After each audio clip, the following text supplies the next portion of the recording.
Hi guys, how are you?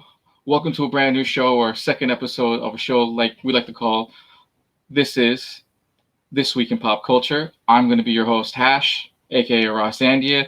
With me every single weekend will be the lovely Sammy Castillo. Hey, Hello, folks. Sammy, how are you? Good. How are And you? also Michael Bergy. What's going on, guys? How we doing? Now, this week's been a strange and crazy week. Half the country's open, half the stores open, yet we can't get no pop culture. We can't get I mean, forget it. From Mandalorian to DC News to Tony Hawk to I don't know, does anyone care about Avatar 2? I mean, it's been rumored since 2013, so Right. I'll And believe it when I see it, just like when the first Avatar came out and was announced 15 years prior. right. yeah, And then we also have the crazy Spider-Verse going on. Cool. which I'm all for. Right. I'm okay with that as well. And then Hey, Comic Con. I completely interrupt you because I just thought of it from your Tony Hawk thing. Did you hear the kid that broke Tony Hawk's rotation world record? Yes, the The little Brazilian kid. He was like 11 years old. Tony Hawk has only been able to do like a 950, and the kid did a 1080, which is no, the 1080 is the second attempt. He got the 980. So the Yeah. 980 was recorded. His next attempt, he's going to go for Tony Hawk's 1080, which is crazy. Damn. Yeah, So- 3 full spins. Talk about talent out of the kid, man. Talk about talent. It's Me- insane. Like, Okay, finish what you were saying. I'm No, gonna. yeah, Tony I Hawk. interrupted We'll you. get, no, you're talking about Tony Hawk. We'll go right into it. Tony Hawk Pro Skater 1 and 2 just set to be released on all platform gaming, set for September. Yep. Set for September. Mike, who is a key holder for GameStop. Yep. Let's say key holder for GameStop. How do you feel He's about a the key holder. Yes, he's a key. There's only one key. He has it. Yeah. I am the key holder. Are you the key master? I am the key master. Are you the gatekeeper? Are you the gatekeeper? No, Dana, only Zool. Yes. And we see that they've added pretty much the soundtrack for it as well too. Yeah. Tony Hawk. I heard that they've actually there's been some fan petitions to keep certain people off the soundtrack again, like some of the original artists from back in the day, which is kind of like That's crazy. yeah. Why would you keep certain artists and groups away? I think it's because of maybe their track history since then hasn't been so good, or they might be a little controversial. So, you know how fans are nowadays. Or They're they used didn't to go like the to- songs. Yeah, Some of them were kind of annoying. that I will definitely say yes. That's Yeah. probably mainly that's probably the thing, because I mean, think of how long we play. Like you tend to play those kind of video games way longer than RPGs or anything like that, because it's all about skill and timing and everything. And then you have to listen to that incessant track over and over and over and over. So I could easily see a petition going, let's not have these fuckers back. All right. And it's the same thing like on certain levels. So if you have to redo something at level 2, Yeah. you want to get a 3rd star, and you get that one track, and it's annoying as hell. Oh god, it's like an earache. It drives you nuts for 3 hours, and you're just like, nope, done, can't do it. I'll mute TV. Like Yeah. I used to play the NBA basketball games. Oh, I yeah. can't play them anymore. I can't play them anymore because I don't get some of the hip hop nowadays and some of the stuff that they put out there. I'm sorry, I didn't know putting a mouthful of marbles and trying to talk into a microphone is considered music. Maybe it's just me. I don't. I mute the damn channel just to play the game. What do they Right. call that? Mumble rap or something Yes. like that? Yeah. What is it? It's It's mumble called rap. trash. I forgot to. Trap Trash. music? Trap? Yeah, trap. No, it's trash. That's what it should be called. Trash. Mumble trash. Yeah, Trap. mumble trash. But I mean, I'm actually excited about the Tony Hawk. I'm hoping because Tony Hawk's Pro Skater 1 and 2 were probably some of the best that were ever done. And if they remaster and they keep it correctly, that is going to be great. Tony Hawk 5, Pro Skater 5 that came out a couple of years ago for Xbox and PS4, there's some major glitches in it. It was kind of garbage per se.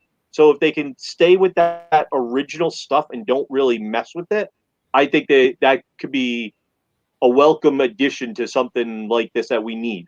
Like, They need something like that. The skaters and the people who do X Games and that type of stuff. There's a lack in that in the video game world, big time. And it'd be great because there's a whole generation like we're stuck with the Xbox 360 with the skateboard version, and no one bought into it. And hopefully we see how this version does. I mean, I'm for it. I pre-ordered. Yeah, I had to pre-order. I dropped $5 on it. What the hell? I mean, how could you not? I mean, you have to go. I mean, granted, Tony Hawk 3 was by far my favorite because I sat there playing it on PlayStation 2 all throughout college. That was the one game that we constantly played. So just to get 1 and 2 back, if it's just going to be 1 and 2 version with like everything in, sure. If it becomes like a downloadable content for everything else, I'm for it as well too. I just hope if there's going to be any new release of any new like stages, any new parks, any new gear, it's not going to be DLC and they're going to drag it out over a year or something. You got to buy it all. Like release it all. The game already came out 10 plus years ago.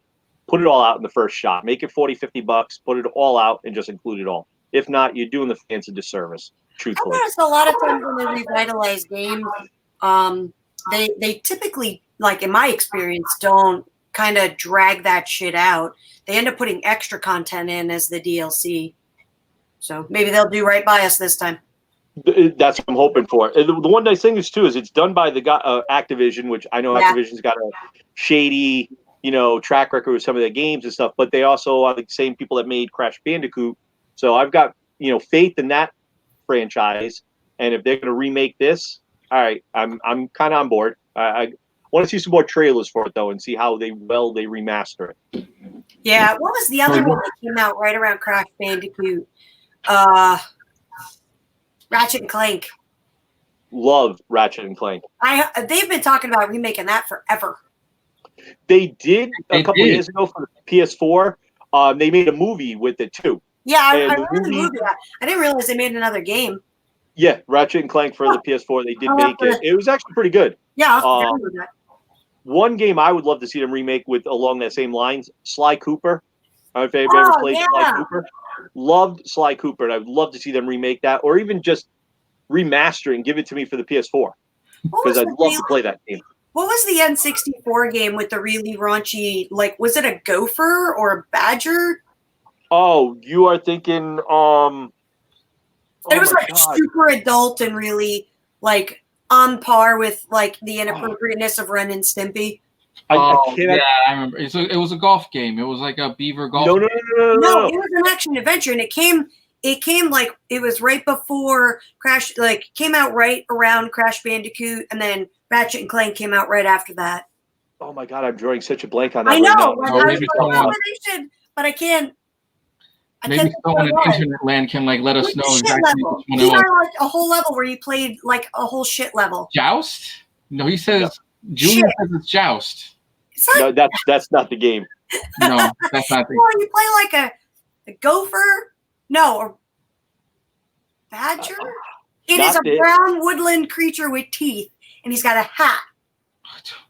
And he's wearing fucking sneakers. You're not thinking not Sonic. No, that's not Sonic. That's Sonic. I mean, if it's as body as I'm gonna have to look it up now, like while we're talking. I'm looking it up right now too. I'm starting to do that. What up there, Paul? Big sexy. What's up, Ben? Yeah, we're trying to figure out. It was an N64 game that Sammy had just mentioned. Trying to get the name of it. I can't even find it. What the heck was it? I know which one she's talking about too, and the thing had an attitude too with it. Oh my god, I cannot think of the name of it. Jack and Daxter. Was that it? Jack and Daxter? No. You sure? Because Jack and Daxter, one of the characters on it was like a little. It's just one character. It was. I remember some beaver, and it was like a golf game. I just remember that. It was like a pervy beaver. List of controversial video games. Ooh. Yeah. Yeah. You know what? You could. Why don't you just read that list off? List of controversial video games. Go. Okay. So according to Wikipedia, I need my glasses. Making me put glasses on. Okay. Shut up. So 1973, Gotcha. It was an arcade Atari game, controversial due to the controls being perceived as pink rubber bulges that were meant to represent breasts and were squeezed in order to control the action. Interesting.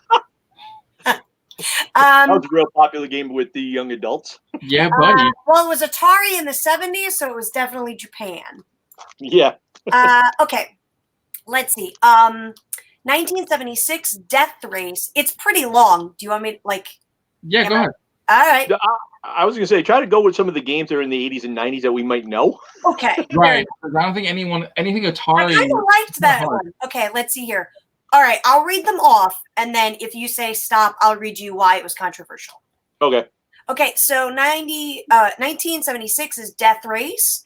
82 was Cluster's Revenge on the Atari 2600. 1984 to 2009, Punch Out. Various things. 85 was International Karate. 86 was 177. 86 was also Chiller. Let's see, 87 was Barbarian, the Ultimate Warrior. Why was that? Crunker's Bad Fur Day was one of them. That's what I'm thinking of. Crunker's Bad Fur Day, where you fight the shit monster in the shit level. Yes. Yes. Thank you, Ben. Thank you, Ben. Okay. So let's see here. Barbarian, the Ultimate Warrior was on the Commodore 64, MS-DOS, Apple II. Okay, so why? The cover art for the game, which featured bikini-clad Maria Whittaker, a model who was then associated with the Sun's tabloid page 3 topless photo shoots, and Michael Van Wyck, who was only wearing a loincloth, provoked outrage in the United Kingdom. Electron User Magazine received letters from readers and religious bodies who called the image, quote-unquote, offensive and particularly insulting to women, and a quote-unquote ugly pornographic advertisement. Barbarian's violent content also sparked significant controversy and was banned in Germany by the... Not going to read that, like the words are this long. I got nothing because of it. That's all I'm going to read that. Okay. Super Monaco, Leisure Suit Larry. Oh, I love those games. Oh, we all know why Leisure Suit Larry was. Splatterhouse. Okay, this is the 90s. JB Harold Murder Club, Wolfenstein 3D, Mortal Kombat series, Night Trap, Fighters History, Doom, the Pokemon series. What? Wait, why is Pokemon on the most controversial series game list? I'm curious on this one. Because you collect little monsters. No. That should be the app Tinder's like that too. So come on. Right. One of the series' titular characters came under heavy backlash following a 2000 article by Carol Boston Witherford that accused its design of perpetuating blackface imagery. The resulting controversy forced a drastic redesign of Jinx, changing its skin from black to purple and shrinking the eyes and mouth. The series was also attacked by fundamentalist Christians who argued that it was promoting Satanistic themes. In response, the Vatican broadcast its public approval of Pokemon in April 2001, claiming that the game was based on, quote-unquote, intense ties of friendship and lacked, quote-unquote, any harmful moral side effects.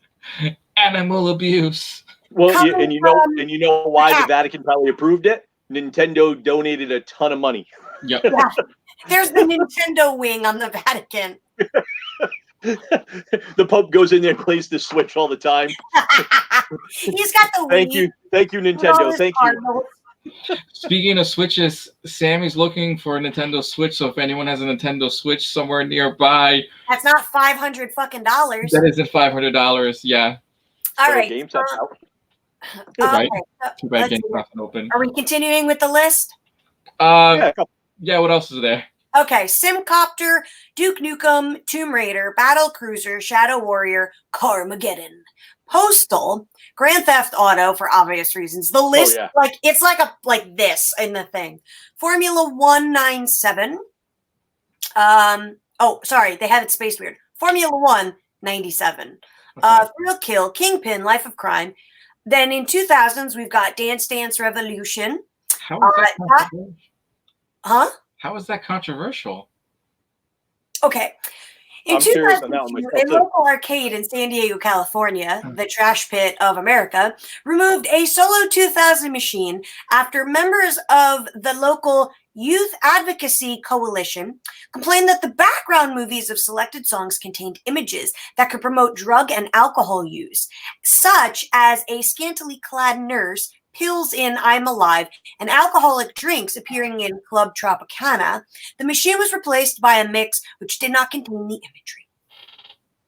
Yeah. Okay. God damn youth advocacy kids. Okay, Damn you, rock and roll. Though Bobby McGibbon says that Nintendo's version of Nightmare on Elm Street changed. So back in the day, NES had changed Nightmare on Elm Street to make it more PG. Sure, I could see that. Yeah. It's not on the list, but it's not really all that controversial. Perfect Dark was the first M-rated game. Conker's Bad Fur Day for That's its the one. yeah, I knew we would get to it on here. Controversial, it's over the top and lewd humor. I like how lewd is in quotes. Like, it is lewd. Hold my beer while I dance. Get some Dance Dance Revolution. I'll show you how to bring this to Never Ending Story. You hold my beer. Shout out to the Classics group. So Right? Dance that beer gut off. Terror Ring Saga, Shadow Man, Second Coming, because it's not Second Coming, it's the number 2 and ECOND. Ethnic Cleansing. what? There you go. Kaboom, State of Emergency, Postal 2, Manhunt, Dead or Alive, Extreme Beach Volleyball. Now with more nip action. Whiplash, Layden versus US, The Sims 2, JFK Reloaded. Oh, man. That was made into a video game? Wow. Okay, why it's controversial. Oh, that brought tears to my eyes. That's funny. Okay, player is given the role of Lee Harvey Oswald as he assassinates U.S. President John F. Kennedy, criticized for its controversial content matter in recreating the assassination, and was condemned by a spokesman for Senator Ted Kennedy as despicable. Wow. That's just wow. What was that supposed to be released for NES, PC? Like PC what? by Traffic Software in 2000. Graphic stuff. Let's see here. The Game Guy, Super Columbine Massacre RPG. That was fake. That's fake. That was someone just being stupid and just making one up. Yeah, it says it's on there. Yeah. I remember. Mike will probably say this too. The controversial fighting game that put all the profits into the game. Yeah. You remember this? No. It was a Mortal Kombat Street Fighter style game, and they put all the profits in, including Muhammad. And they had made the character and everything. It was released. A few people who have the emulator probably still have the game and will probably chime in. They Islamic one of the crazies said they had to stop the game because of having Muhammad. This also is controversial. Yeah, I remember that. Because in South Park they brought in Muhammad, and they were told to take it off or the building gets destroyed or something like that. So any game that has the Prophet Muhammad in it cannot be released. They had Jesus in it. They had Moses. Yeah, that's right. They did that whole thing where they like bleeped him out or something. They had removed him, and there's a few episodes online you can actually see him actually in the background. Yeah. But they had to blur his name. Like every time they say Muhammad, it's bleeped on purpose. Let's see. Gun, The Punisher, Bully, Elder Scrolls 4. Really? We're just talking about Elder Scrolls. Yeah, we were. That's why it's funny. Hitman, Blood Money, Mind Quiz, Left Behind, Replay, for obvious reasons. Yeah. Ruler of Rose, BioShock, Manhunt 2, Mass Effect, Mario Party 8. How was that? Yeah, I was gonna say, how is Mario Party 8? controversial.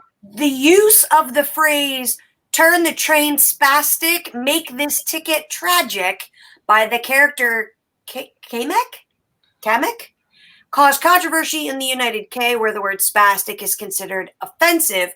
And this led to the recall of the game. And it was later re-released with the word changed to erratic. That makes no sense still. Yeah. Well, I think in the UK that term spastic is equal to right. our You have UK and Australia. retarded. You have UK and Australia with a lot of rules when it comes to video gaming. But yet they Oh, yeah. use cunt like it's, hi, Right. buddy. There was a movie called Pirates. Muslim Massacre, Pirates. 2008. It's on the list. Right. I was gonna say, and I mean, we know Australia's a little bit kind of like with some of that, like they banned Grand Theft Auto 5. Yeah, they That did. game is banned from that country. And I know in Arabic countries, anything that involves nudity or anything along those lines on the screen, Yeah. instead of showing the nudity, they put a koala. Oh, no, that's in Australia. They put a koala up on the screen. So if it's an area where it's like this here is like a friend of mine was there and he was sitting playing it. He sent me a screenshot of it. I wish I still had it. And you were sitting there playing it, and it would be like a sex scene or something like that. And all of a sudden, a koala would jump up on the screen and would take up the entire edge of the screen. You could only see the four corners, and that's it. You could still hear what was going on, but you couldn't see it. Right. And then finally, they decided to ban Grand Theft Auto 5. So the car smashing scene will just be a giant koala. Yeah. Wow. Yep. Fair enough. Gotta love it. Let's see. Invaders, Little Big Planet for some licensing song. Too Human, Limbo of the Lost, Mad World, Resident Evil 5, Saw, Left 4 Dead 2, Fat Princess. Conquer UK had to get changed apparently. So. Yeah. Call of Duty, Medal of Honor, 6 Days in Fallujah, Portal 2, Bulletstorm, The Call of Juarez, The Cartel, Dead Island, Star Citizen, Galgun, Counter-Strike, Medal of Honor. Got banned? Oh my god. No. What? Okay.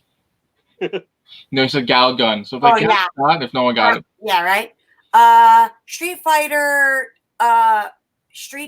X Tekken. Persona 4. Game anyways. Yeah, it was bad. It was revealed that the game's downloadable characters were already on the disc in a ready-to-unlock form, leading to heavy criticism. So you didn't download extra shit. You just bought it, and it unlocked the information already on the disc. I hate to tell you, people, it's already there. Yeah. It's a code. You just pay for it. It's already on the disc. Yeah. Except for the latest Mortal Kombat except for the new Mortal Kombat DLC with putting in RoboCop and extending the storyline. I mean, I don't see that as an extension on the disc. Yeah. No, that's a true extension. Right, that is a true extension, but with a lot of the older games, it was already built into the coding, Right. and you just beat the game, or you had to beat it a certain way, then And you then could get unlock, to the unlock. And in some of the newer games where there wasn't digital downloads for it, it was already there, but you bought the DLC, and then they gave you a code to unlock, and it was already on the disc. Yes, you didn't have to download anything. Yeah. Like everything for Xbox and Xbox 360 and for the PlayStation 3 was just a code just to unlock. Yeah. Let's see here. No, apparently BMX XXX isn't on that list. Apparently. I don't know. I'm on 2013. What year was BMX? That's early 2000s. Then no. That was by Acclaim. I know this because Acclaim's down the street from me here. Well, it looks like something like it had to have been like newsworthy to have been on the list. You know, right? Because if you got BMX XXX, you exactly got what the title was said. Yeah. It was BMX with games that were unintentionally controversial. I mean, Jenna Jameson was the unlockable character. It was like the Tony Hawk. You know, you unlock Bam, you unlock Fred Durst. Yeah, that's right. I forgot Tony Hawk game.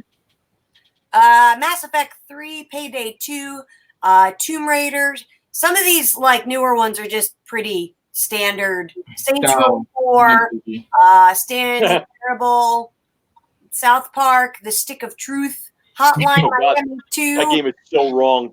That game is so right. Hatred, Playing History 2, Slave Trade, The fact that someone released that is stupid. Survival Island 3, Pakistan Army Retribution. That's even another dumb thing. Sure, go ahead. Overwatch. Street Fighter 5, Baldur's Gate, Siege of Dragon Spear. Wait, go back. Why was Street Fighter 5 in it? An update for the PC version of the game released in September 2016 included a device driver named Capcom.sys as part of the game's anti-cheat measures, which was seen by players and security analysts as a rootkit. Capcom has since provided a rollback. In 2017, an update was added. M. Bison's classic Street Fighter 2 stage was taken down after fans noticed. Go on mute for a minute. I'm sorry. Yeah. Go ahead. Islamic chants in what was actually a Buddhist temple. What's up, Mama? Yeah, I got it. Go ahead. Baldur's Gate, Siege of Dragon Spear, Pokemon Go. Pokemon Go gained significant controversy after the game allegedly inspired criminals to commit robberies using augmented reality features. Let's see. Well, they were also going to like all the Pokemon shops and robbing the kids. Well, I think that's what they were talking about. Yeah. Persona 5, Fight Gods, Star Wars Battlefront 2. Yes, Baldur's Gate. Really, Baldur's Gate was on the list. Yeah, let's. I can go back up and see what it was about. I lost it. It. That list is too long. Forget it. It sure is. We will release the list. I'll copy and paste it. I lost where it was. Persona 5, Star Wars Battlefront, Standoff, Agony, Bolsomito? I have no idea. Diablo Immortal, Assassin's Creed Odyssey, The Super Seducer. Let's see here. Devotion, Rape Day, yet another one. Ion Fury, NBA 2K20. What? Backlash for microtransaction components being advertised in a trailer, which is blatant similarities to a casino. Oh, right. Yes. And Animal Crossing New Horizon. Why is that controversial? This game was pulled from the Chinese market digital sales as it allowed users to create their own displays in-game, some of which were used to support ongoing protests favoring Hong Kong. Right. That and last but definitely not least, Cooking Mama Cookstar. What? The game was made without permission of the original IP holder, Office Create, which sent a legal dispute against the game's publisher, Planet Entertainment, resulting in the removal of the game on the Nintendo eShop and an extremely limited print run. Well, that sounds like Flappy Bird. Remember when Flappy Bird came out and then you got to the very end and you saw Mario? So it's complete copyright infringement to the very end. Yep. And Nintendo sued them big time. Oh, yeah. But anyway. But actually, someone asked why was Battlefront on the list? Oh, I just closed it. Hold on. 2 seconds. Hold on. I'll get to it. Agony should be, as Bobby just said, Agony should be banned. Well, to be a banned on the list, funny one is Aliens versus Predator. Right. When that game got released, I remember when they did the trailers for it, it was so hyped up and it looked gorgeous and amazing. E3, they released it, and then 3 months before it was release date, it wasn't ready. They pulled it back from the company and gave it to another company to finish it. They released it. It looked so crap, grainy. It was junk. People sued and won. Like 3 fans sued and won like $1.7 million from them or something like that because the game was that bad. It was pretty bad, yeah. Yeah. That was I thought that was Aliens Colonial Space Marines. That's what it is. Sorry, not Aliens versus Predator. That's the one. Yep. You know what the funny thing is that 2 of the head development guys for Gearbox were huge fans of mine and Tommy's. So while they were making that, we were like getting a tour of the game development. We got a ton of free swag from them. It was awesome. That's pretty cool. Yeah. You probably got the best parts of the game. So did you find out why Battlefront was on the list again? Okay. So Star Wars Battlefront 2, In November 2017, the game received unfavorable critical attention when its loot box monetization scheme during its open beta period was revealed, which many felt was a pay-to-win scheme since some loot box rewards directly influenced multiplayer gameplay. Yep. EA revisited the box's approach prior to launch to address those concerns. Just before the game's full launch, it was revealed that many of the playable heroes in the game would be locked until the player had earned enough in-game credits over time or spent money on microtransactions to unlock them faster, further raising player criticism. EA attempted to justify the change on the game's subforum at Reddit, but it was met with outrage, making that comment the most downvoted Reddit post of all time. Yeah, I remember. Hours before the game's release, EA temporarily disabled all microtransactions for the game to review concerns by players and rework these in-game currency systems after launch. Yeah, it still hurt the game. It failed. Yeah. It failed afterwards. I still own 1 and 2. I enjoy playing them, but it's still not the same after all that. So somebody commented about Baldur's Gate, Siege of Dragonspear. So Siege of Dragonspear is an expansion atop Beamdog's Baldur's Gate Enhanced Edition, itself a remastering of the original 1998 game, providing a narrative to explain events between Baldur's Gate and its sequel.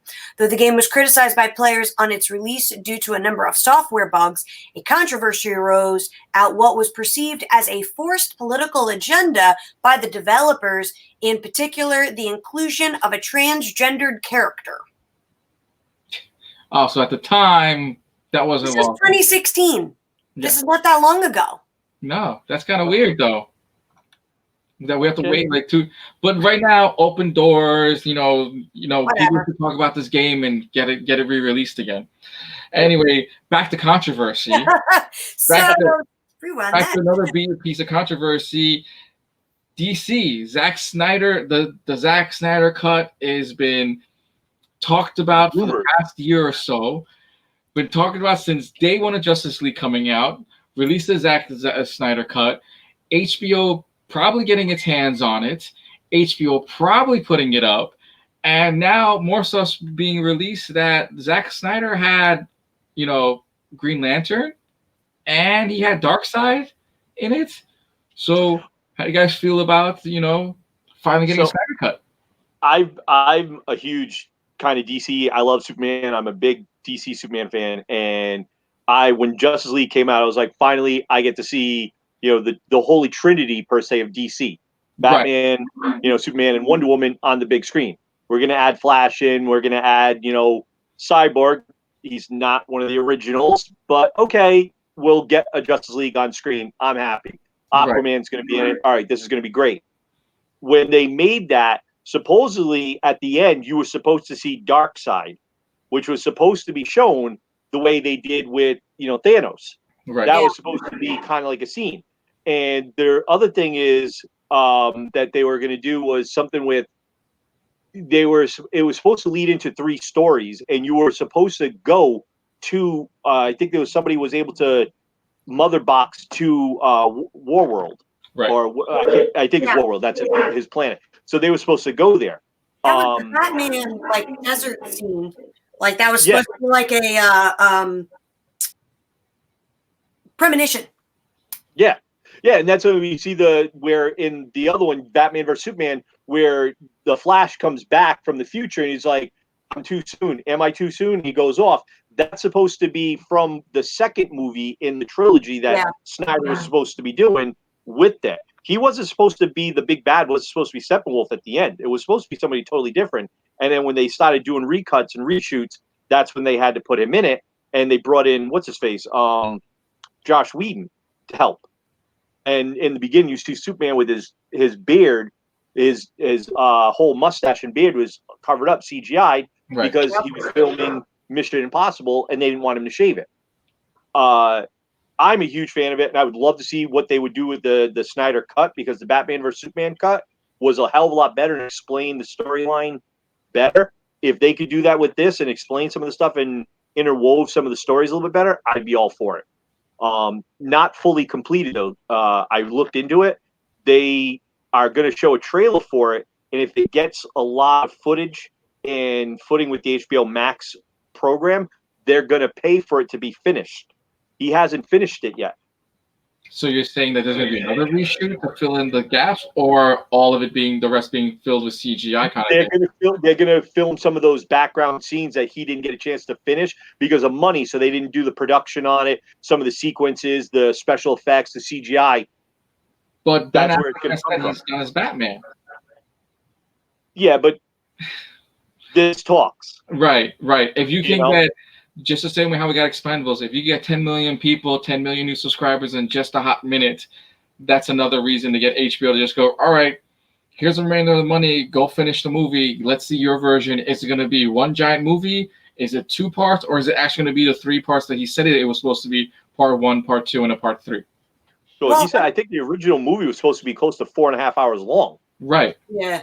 His trilogy was supposed to be 3 parts, and it was supposed to basically kind of be more of what we expected, right, from the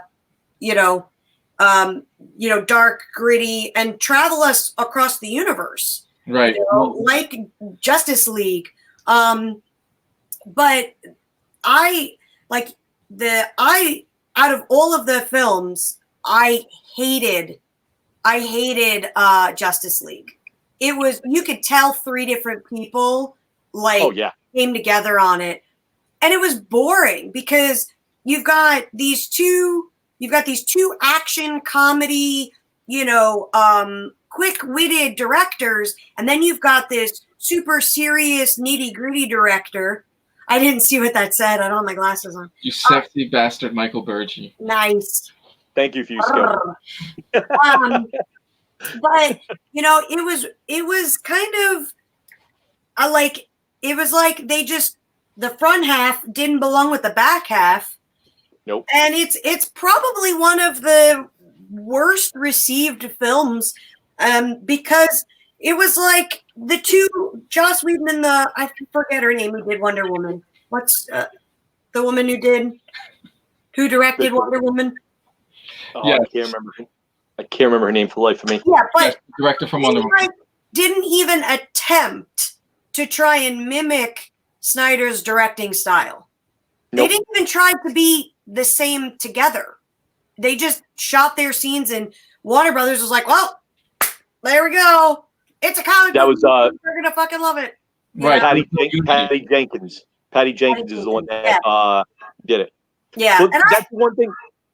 I was super disappointed with, when I heard that they were going to come on to finish the film, I was really excited about it, because I like both of them, in their own films. But then it was like Joss came on and tried to make Justice League the Avengers, and then she did all of it. Her scenes, you could tell, was just pretty much all Wonder Woman. Wonder Woman and Aquaman were all her scenes, and you could easily tell that. But they didn't even, I was really disappointed that they didn't even attempt to try and match what Snyder, originally had, intended. I see. My one downfall is, I think that was one good things about the Marvel Avengers, where they did Avengers. You took and you combined all the other different directors from all their different genres. So the Guardian, and then you grabbed Doctor Strange. Then you took in with Spider-Man. You took those directors, you put them on set, and they all got together and worked together. And you could tell that it was the Russo brothers, but other directors kind of had a hint in it. And you could tell that from the writing, you could tell some of the scenes, the way they were filmed, but it was still the Russo brothers. Yeah. In this one, Snyder, I like him and I love some of his movies, but the man is not a good director. He's a guy that you can put visuals. You want something to be visual, to be probably one of the greatest scenes in the world? Great. You need someone else to direct it, though, because I don't think he has that concept of being a good director with that type of with those type of stories and those characters. I don't even know if he was a fan per se, like Whedon is and stuff like that. And you can tell Whedon had the chops from the background with Buffy, Firefly, stuff like that, and Angel. he knew how to do dialogue between characters. Yeah. Snyder does not No. at all. The other thing is that, is also the oversight of the main company, aka Marvel/Disney. They know their product. When they purchase something, they know their product, and they have a tight rein on it. So them getting all the directors on board, even for all of the Avengers film, they know their product, they know their quality, and it has to meet it or not at all. And I think Warner Brothers doesn't understand the it's been so Batman has been trounced so many times over WB's long history that it doesn't know its source material anymore, nor did it really care for its source material. Look at how they're still regurgitating Superman. Like, do they even know what to deal with Superman? We're getting Lois and Clark again. Yeah, we're getting TV series of that. Like, I could get that. They can hash out the stories and they can hash out the character development and stuff like that. When it comes to the big screen, that's where WB has dropped the ball and they lost it. Yep. They lost it. When Iron Man first came out, they had Batman. Batman was doing well with Christian Bale. You had a market. Then you had Iron Man came out. And then the only thing they did was they just kept going with Batman. Then they did, let me throw Justice League, Green Lantern. That flopped. Let's throw this one. Oh, that flopped. Oh, we're not doing good. And Marvel's sitting there like, hey, here's a tree that says I am Groot and a raccoon, and we're going to make it in outer space. Go have fun. Yeah. And people do. And Marvel's like, DC's like, we can't figure out how the hell to make Superman human or how to explain Wonder Woman was made from clay and she's a god. They're like, here's a tree that says I am Groot. Right. Yeah, it's not rocket science. They're a bunch of superheroes. Well, and that's the thing is they DC has awesome TV shows, but it's the writers are able to do whatever they want because it's TV. And, and Warner Brothers Film Company is a very different monster than Warner Brothers TV. I mean, we got awesome cartoons like, Batman Beyond and the animated series and Young Justice. Like if they could take their TV and cartoon crew and just translate it to the films and just let them do whatever they want, then it would be amazing. But the other thing is that Warner Brothers rushed to get everything out. They had no long-term patience. They just immediately had to immediately had to compete with Marvel as possible. And what made Avengers and Disney, Disney's whole, phase whatever, was that they had a long-term plan. I mean, their plan, it took them 10 years to get it. But when it did, I mean, isn't the last Avengers the highest grossing film of all time, or it's the highest grossing one because then they re-released it back in the theater with an extra 30 seconds of footage. Oh, of course. Bunch of the fans. The movie's not long enough. Yeah, exactly. But it was one of the best ones. And I agree with the two comments you posted up there. The DC animation does a 10 times better job with their movies and their stories. Romano, who does the voice actors and everything like that and getting those characters, she is spot on with those people. Yeah. And I think there's some guys there, like you got the guys that are doing the DC series on TV, CW.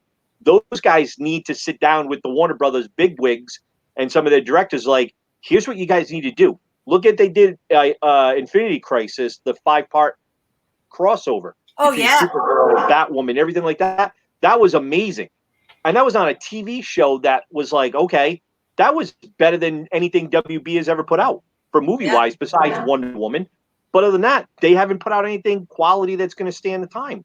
Yeah. At all. To that comment that you just put up about Michael Keaton as Batman, they're in talks about making a Batman Beyond. Yeah, that's not even real or not. That's been fans making up posters and starting. No, it's on IMDb.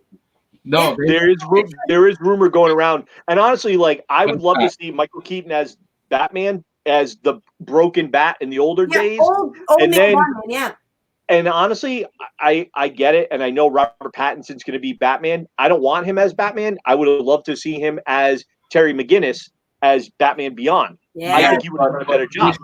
But this is to reboot Batman. This is to get the Twilight Saga people right behind them. That's basically what. I know. You know, I know. I do have to say, I am neither for nor against Patton because once upon a time in the 80s, a slapdash comedian was brought on as Batman, and everybody flipped shit and thought it was stupid because the film he did before that was Multiplicity. And all he had done before Batman was comedies. And everybody thought he'd be a terrible Batman. And now Mr. Mom. Multiplicity was after him, Mr. way Mom, after. Mr. Mom was Batman. The outrage of it. Yeah. Right. So But you there's a don't difference, know. I think. He was a dark. But I think there's a difference between him and like don't forget, Michael Keaton. Michael Keaton had that charisma. He did. People liked He seeing did. him on He wasn't screen. a stick. Robert Pattinson, I get it, he's a good actor, but seriously, if we're looking at charisma, Well, he's got nothing. stop back right there. We had Tim Burton as a director, and prior to Batman, Tim Burton had Beetlejuice. So That was once his he only. done with I think that was Beetlejuice, his only major film before that. right? So once Yeah, he was like done with two before that. Beetlejuice, he turns to Michael Keaton, and goes, "Do you want to be Batman?" And Yeah. okay, I'll just be Batman. Was it? And Okay. Yeah, And Michael Keaton was a good Bruce Wayne. He Love was him as an Bruce Wayne. excellent Bruce Wayne. At first, when you're like, is he going to really be a good Batman? And Yeah. then he comes out and he's like, all right, yep, he's Yeah. solid all But day. I personally, like, so far, have not seen anything with Robert Pattinson that I've actually enjoyed watching. And I'm with you there. and I found a lot of it very painful to watch because of some of his cadencing right. is very Will Shatner. So, like, where he makes lots of these dramatic pauses that make it weird, but We'll go beyond Robert Pattinson. And if anyone has a list of movies that we should watch that are Robert Pattinson based, please drop us a line or two. Let us know what Robert Pattinson movies are better than the Twilight series that we can actually sit down and watch. You can do a commercial as the Energizer Bunny and it would be better than the Twilight series. If you post Twilight, you will be banned and blocked because we can't take this anymore. But speaking to the Justice League, Keanu Reeves returning as Constantine to start the Justice League Dark. I'm excited for that. So with Robert I'm Pattinson thrilled about that. Batman, are we getting introduced to another Superman? Or is Aquaman staying is Jason Momoa staying as Aquaman, Gal Gadot, for this Dark Justice? He should be because I mean their contracts, him and Gal, their contracts aren't up yet. Their contracts are now for single movies. They haven't said anything about anything other than that. Oh, team movies. Yeah, I think they're going to probably end up going with something like, they're going to see how this new Batman flick does, and then there you go. That was the one thing I liked with him in it. Harry Potter. Cedric Diggory. Cedric Diggory. Cedric. And Never heard of him. ever heard of him? Yes. But the thing was that was pre-Twilight, so yeah. I don't think of him as Robert Pattinson. I think of him as Cedric Diggory. I mean, he only had 5 lines in the movie anyway, so that's about it. Yeah. He did great job acting. Yeah, I mean, he played dead really well. He did. He did. He did. He died great. But if they were smart, they would probably wait to see what the reception is of, the Constantine flick and then the new Batman film, and then decide from there outside of solo films what to do with Dark Justice. Yeah. And I think with DC bringing Keanu in is they're trying to keep him away from Marvel. Because Marvel wants to snag him. But he's apparently I heard that he's already signed in to play Moon Knight. Yeah. Apparently, there's a rumor going around that it's him, or it could be. So I've heard rumors of Tom Payne, who is from Walking Dead, and he's Red Skull in the New Avengers. Yeah. So he's from Walking Dead. So that's rumored for him to be Tom Payne to be that. I know Tom. I've seen him at a bunch of conventions, talked to him and stuff like that. I can't picture him playing that role because I want somebody that looks like he's an action star. Yeah. He does not strike me as an action star, but he has to do an action movie before we can go say, all right, we can see you in this. It's like, yeah. I mean, Well, you might to bring back Chuck Keanu, Norris. I can see Chuck Norris behind a mask for something. right? But Keanu, but the Moon Knight is going to be a Disney Plus series, not an actual movie. Right. So I don't know if they're going to sign him on for that. But Keanu doing Constantine and then going to the Justice League Dark, they're not going to touch upon Batman, Superman, or anything like that. They're going to bring in Deadman. They're going to bring in Zatanna. They're going to bring in that cast, which I'm thrilled about. But now, how do you explain the Detective Chimp? They come on. They have a hard time with stuff like that. Like, yeah, they want to make everything real. Please do it right. What? They like Warner Brothers has a problem with when they approach when they approach comic movies, they want to make it real. Like it's set in this world instead of just embracing like Marvel did. There's a raccoon who runs around with a gun and his best friend's a tree that says I am Groot, and they're a part of a space pirate team. And instead of just embracing that and running with it, because that's what we know, and we've already we accept that as a plausible, a plausible thing in the universe. Like Disney embraced it, and then Warner Brothers pushes it away. And so instead of they brought in Talia, and they didn't even talk, and what's his name, Roz, and they didn't even talk about the Lazarus Pit. Oh yeah, Ra's al Ghul, Lazarus Pit, something like that. Yeah. But that said, he had that her father was already killed, so no Ra's al Ghul resurrection. Yeah, but but he wasn't a dude to die. I mean, we learned in through Batman Beyond that he took over his own daughter's body and boned Bruce to get an offspring. Like this was a man determined. Yeah, that's a little disturbing. But hey, did you guys not know that made it to that? the cartoon. But think about that being controversy never made it to the cartoon, and we were like, wait, what? And our messed up little minds on our Saturday morning cartoon, we were like, that's messed up. But then watching it as an adult, you're like, oh. Right. And speaking of Jabo, as saying about Swamp Thing is getting re-released before WB. So Swamp Thing is making it to the WB channel. That's cool. Well, yeah, it's going to be on the CW too. It's going to be moved there now, which is great. So we get that. Stargirl's coming up this week. She's starting new on there, and then Swamp Thing is there. And there's rumors if it does well, it might get a second season on WBCW. You mean I'd be for it? Swamp Thing?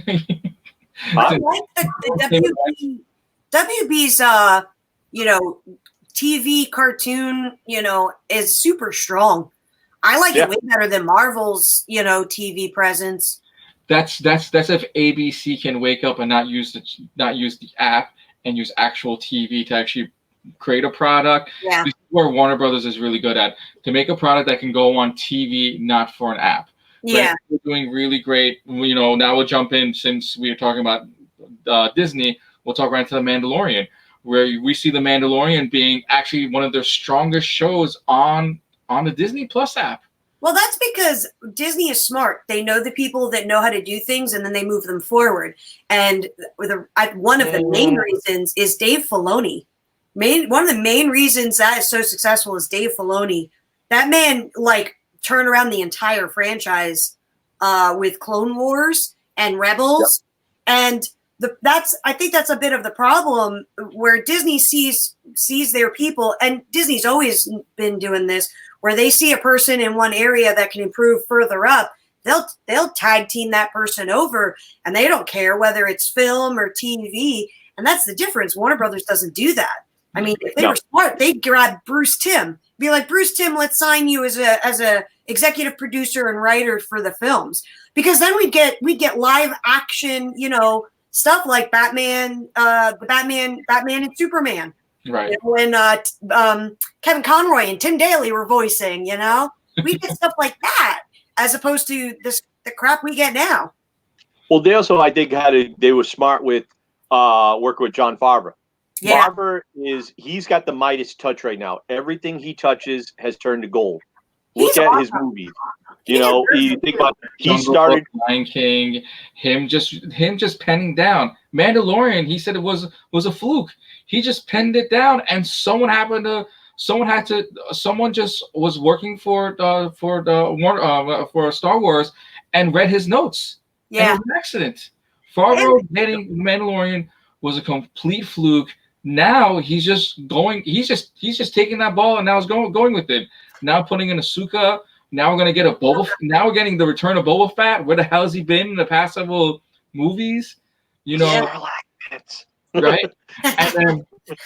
And then also getting Bo Kanta to show up. Now Hold on, refresh my memory. Who's Bo Kanta again? I apologize, I'm not remembering. Bo Kanta is the Mandalorian leader, and she's the last person to hold the sword, the black sword at the end of the Mandalorian.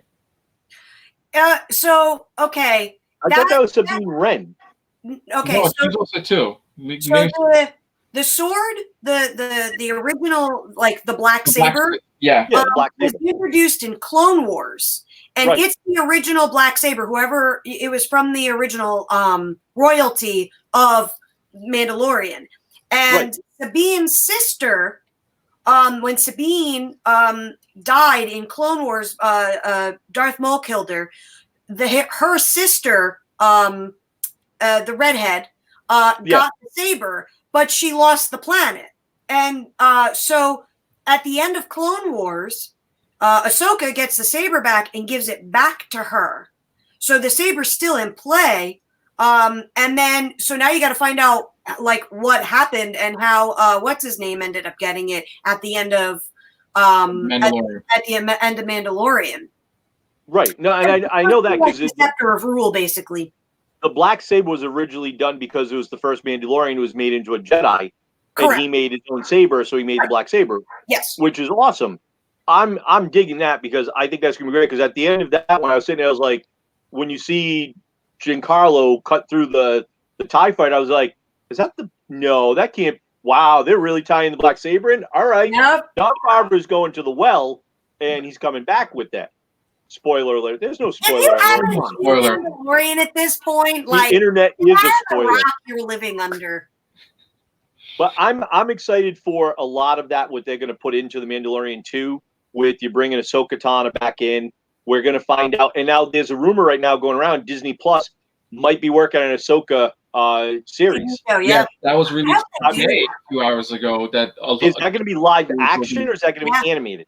It's supposed to be live action They initially. say live action because if you got Rosario Dawson geared in to play Ahsoka, Yeah, perfect. I got a feeling there was an extra ink, a couple extra pages of that ink. So, well, also think about Rosario Dawson, her family, her background and history of what she's done in comics. Yeah. Like she's a no-brainer to bring in. You know, this girl has got some chops. Yeah. She knows her stuff, and she's going to do a phenomenal job with that. Yeah. I like the fact that, they bring on Disney brings on people that have the knowledge and are fans of the material. Mm-hmm. I think that's a big thing with how the Disney success is.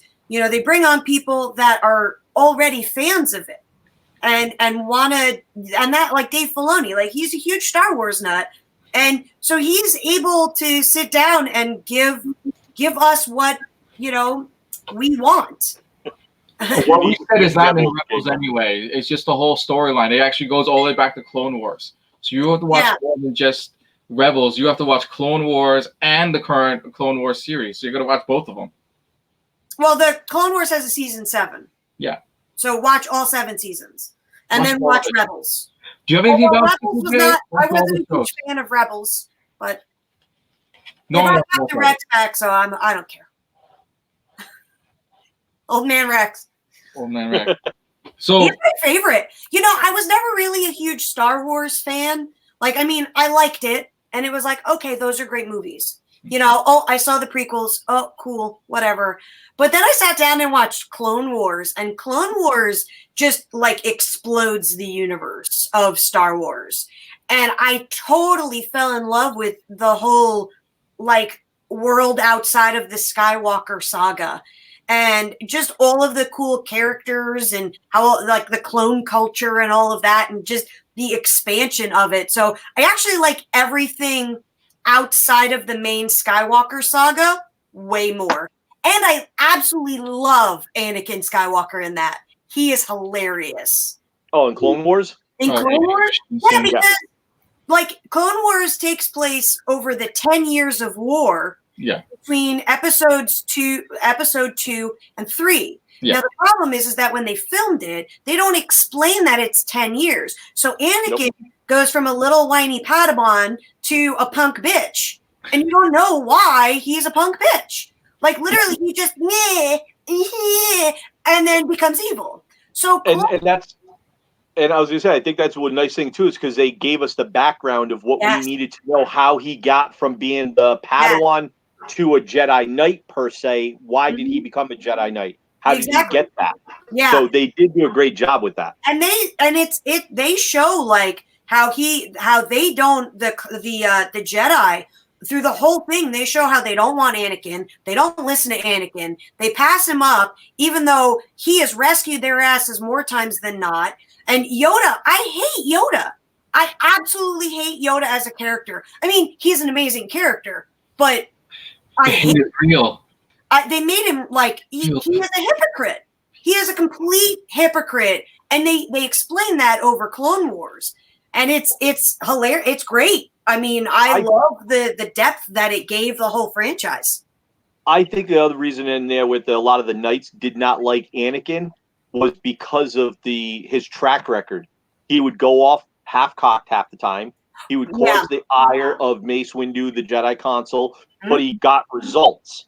Yeah. And they all knew this boy he's not all there. So I think that's why they were kind of afraid of him at the same time. But yet, every single time they got in trouble, it's call the 501st, call Anakin. He was their cleanup man. So they're like, he would say, here's my plan. And then they'd say, okay, like this is our problem. We need to capture this planet. And so Anakin's like, all right, here's my plan, A, B, C. And they're like, no. We're going to go D, E, F. We're going to go do that. And Anakin's like, that's not going to work.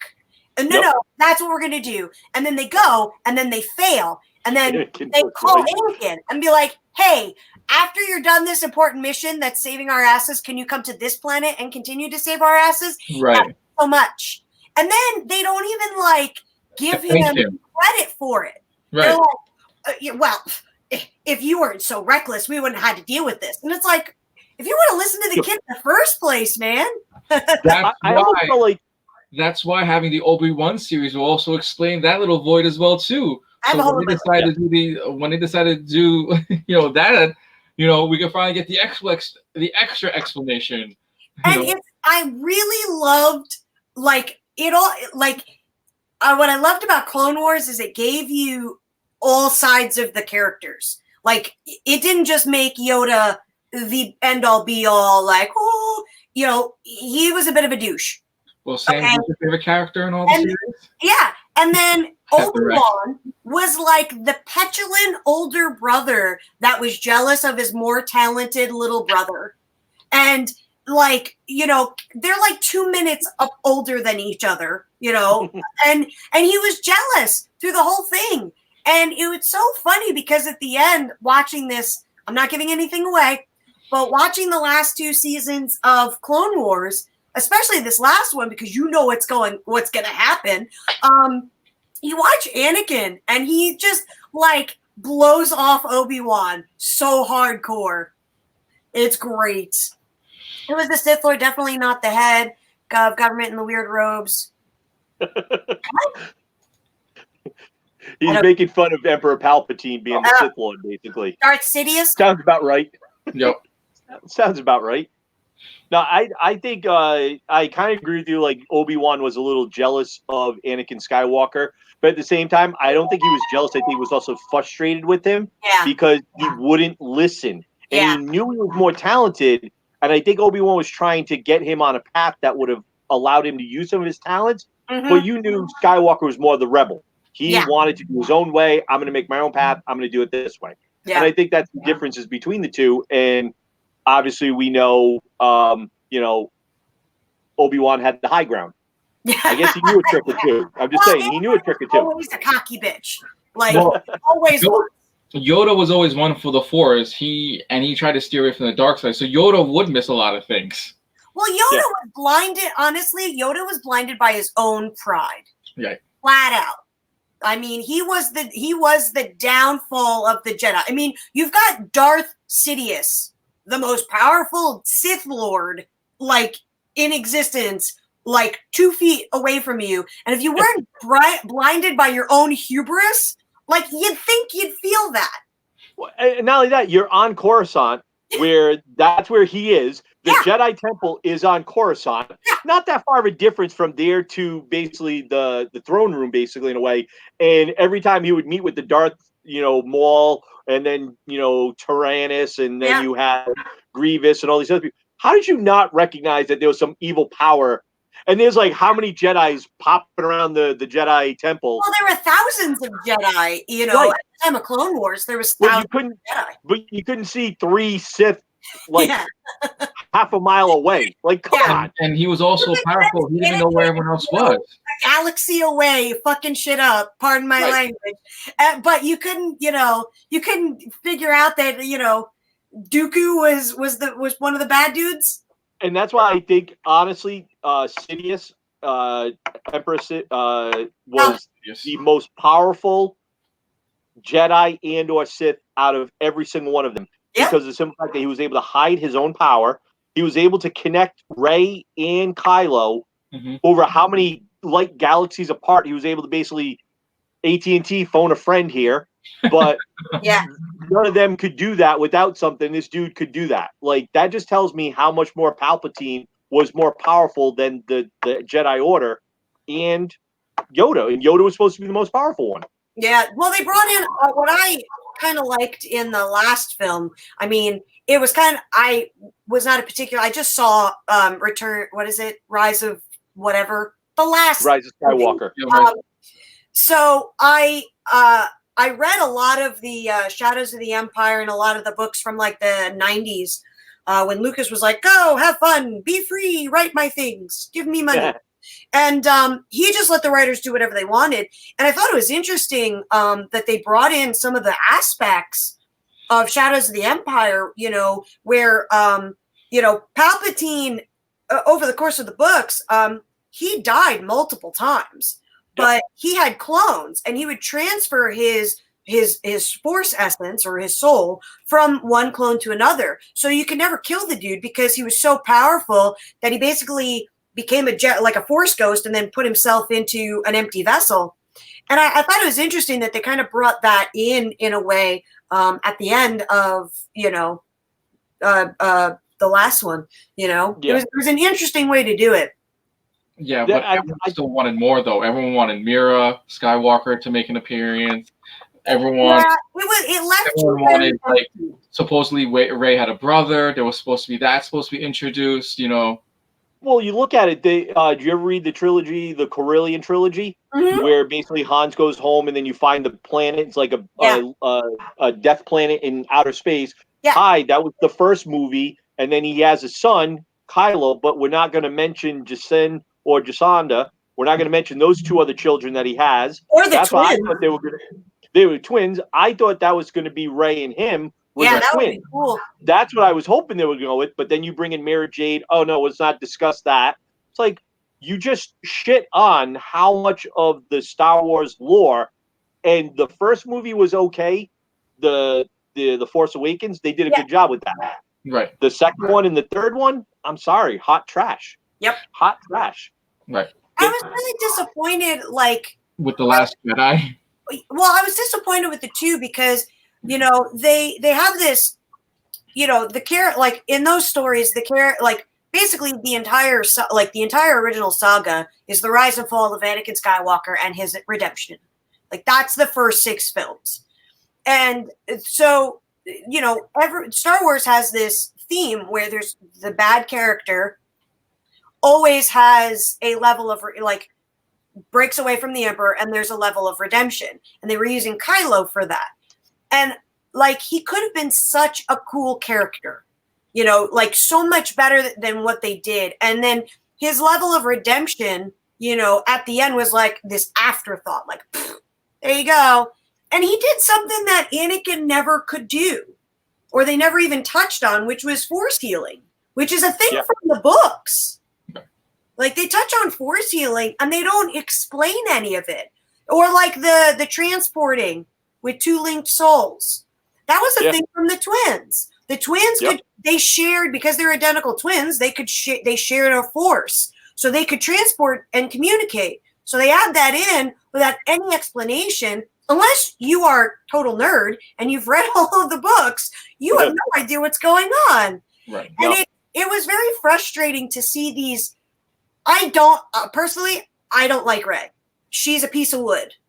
She like what is her purpose? Like she had no purpose other than at the end the twist of, oh, she's a Palpatine. And it's like, okay. That just proves to you that the Sith were technically the most powerful in the galaxy. Cool. Yeah. They won. And then she decided then she went in space identity theft. So I'm just saying, you know. And it was like, you know, I mean, you had these characters and like what they did with Luke. You know, Luke, like that's not like, trying to kill Kylo, like because he had a bad dream, is not Luke Skywalker. I mean, absolutely not. That's not his character. I mean, the man literally learned to use the Force so he could go to his father and save his father, who was a mass murderer who killed he killed babies. This dude killed children, slaughtered them with no rhyme or reason. They had the Force, slashed them down. That's a baby that has a Force. Bloop, not anymore.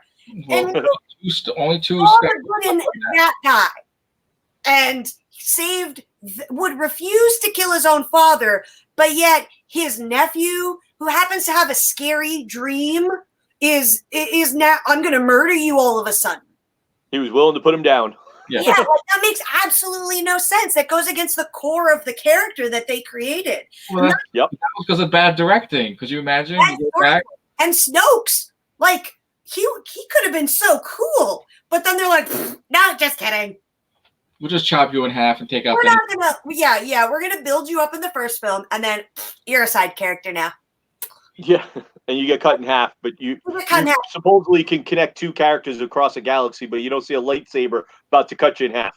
Yeah, right. But now we know that was all Palpatine puppeting everything. Well, and one of the working theories that's not obviously explained is that Snokes